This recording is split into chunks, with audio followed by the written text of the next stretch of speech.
Voter പട്ടികയിൽ വെട്ടിമാറ്റൽ നടത്തിയെന്ന ആരോപണം ഉയർന്ന കൊടുവള്ളി നഗരസഭ സെക്രട്ടറിയെ അടിയന്തരമായി സ്ഥലം മാറ്റാൻ നിർദ്ദേശം. അനധികൃതമായി ജോലിക്ക് ഹാജരാകാത്തതിനാലാണ് PS വിനോദിനെ സ്ഥലം മാറ്റാൻ തെരഞ്ഞെടുപ്പ് കമ്മീഷൻ നിർദ്ദേശിച്ചത്. തദ്ദേശ വകുപ്പ് സെക്രട്ടറിക്കാണ് നിർദ്ദേശം.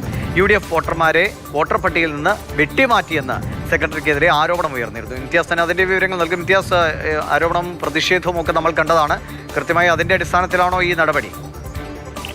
തീർച്ചയായിട്ടും അങ്ങനെ തന്നെയാണ്. സംസ്ഥാന തിരഞ്ഞെടുപ്പ് കമ്മീഷനാണ് തദ്ദേശ വകുപ്പ് സെക്രട്ടറിക്ക് ഇയാളെ സ്ഥലം മാറ്റണമെന്നും വിനോദിനെ സ്ഥലം മാറ്റണമെന്നും തുടർ നടപടികൾ സ്വീകരിക്കണമെന്നും ഇപ്പോൾ പറഞ്ഞിരിക്കുന്നത്. അതിന്റെ പ്രധാനപ്പെട്ട കാരണം ഈ അന്തിമ വോട്ടർ പട്ടിക പ്രസിദ്ധീകരിച്ചതിന്റെ 3 ദിവസം മുൻപാണ് അവസാനമായി ഈ വിനോദ് ഈ നഗരസഭാ കാര്യാലയത്തിൽ ജോലിക്കായിട്ട് എത്തിയിരുന്നത്.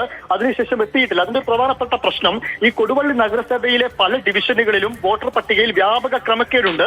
അത് UDF കണ്ടെത്തിയതാണ്. പലരുടെയും പേര് വോട്ടർ ലിസ്റ്റിലില്ല. ഒരു കുടുംബത്തിലെ തന്നെ പല ആളുകളുടെയും വോട്ട് പല സ്ഥലങ്ങളിലായിട്ട് ചിതറിക്കിടക്കുന്നു. ഇങ്ങനെ വ്യാപക ക്രമക്കേടുകളുണ്ട്.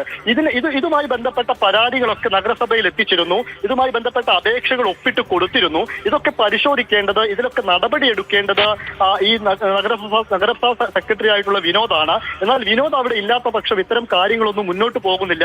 എന്നാൽ അതിനുശേഷം ഈ നഗരസഭാ സെക്രട്ടറി അവിടെ ഇല്ല എന്നുള്ള ഒരു കാര്യം വന്നതോടുകൂടി തന്നെ കളക്ടറുടെ മുൻപിലേക്ക് നഗരസഭയിലെ 300ഓളം ആളുകൾ ഒരുമിച്ചെത്തി അവിടെയും പ്രതിഷേധമുയർത്തി.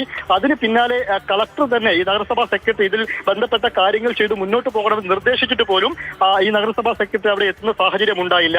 അതിന് പിന്നാലെയാണ് ഇപ്പോൾ ഇയാളെ സ്ഥലം മാറ്റി അടുത്തൊരാളെ നിയമിക്കണമെന്നും തുടർ നടപടികളുമായിട്ട് സുതാര്യമായിട്ട് കാര്യങ്ങൾ മുന്നോട്ട് പോകാൻ നടപടി സ്വീകരിക്കണമെന്ന് തദ്ദേശ വകുപ്പ് സെക്രട്ടറിക്ക് ഇപ്പോൾ സംസ്ഥാന തിരഞ്ഞെടുപ്പ് കമ്മീഷൻ തന്നെ നിർദ്ദേശം നൽകിയിരിക്കുന്നത്. ഒരു പക്ഷേ ഈ സ്ഥലം മാറ്റിയത് കൊണ്ട് മാത്രമാവില്ല, കളക്ടർ തന്നെ ഇതിലൊരു തീർപ്പ് കൽപ്പിക്കേണ്ട സാഹചര്യവും നിലനിൽക്കുന്നുണ്ട്. കാരണം ഇത് 1-2 സ്ഥലങ്ങളിലെ മാത്രം ഒരു ക്രമക്കേട് ആയിട്ടല്ല അവിടെ കാണുന്നത്. വ്യാപകമായി ക്രമക്കേടുണ്ട് എന്നുള്ളത്